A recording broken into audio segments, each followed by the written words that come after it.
ঈদ উল ফিতর উপলক্ষে কক্সবাজার শরণার্থী শিবিরে আশ্রিত ১২ লাখ রোহিঙ্গাকে শুভেচ্ছা জানিয়েছেন প্রধান উপদেষ্টা ডক্টর মোহাম্মদ ইউনূস।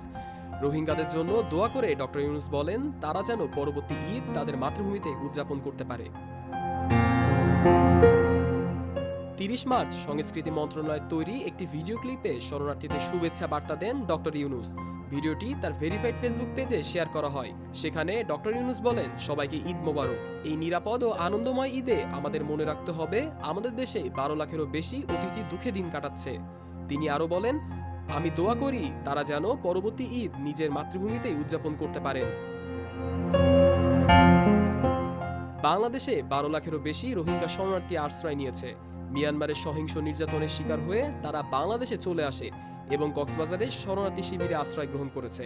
তাদের দেশে ফিরে যাওয়ার কোনো নিরাপদ সুযোগ নেই এবং সেখানে তাদের জীবিকা বা শিক্ষা গ্রহণেরও সুযোগ সীমিত।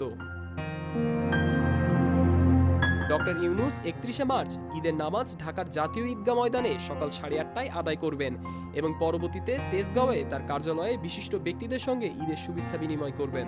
তবে ঈদে রোহিঙ্গাদের হৃদয়ে এক অপূরণীয় শূন্যতা, যে শূন্যতা হয়তো আগামী ঈদে তাদের মাতৃভূমিতে পূরণ হবে, এমনটাই প্রত্যাশা করছেন ডক্টর ইউনূস।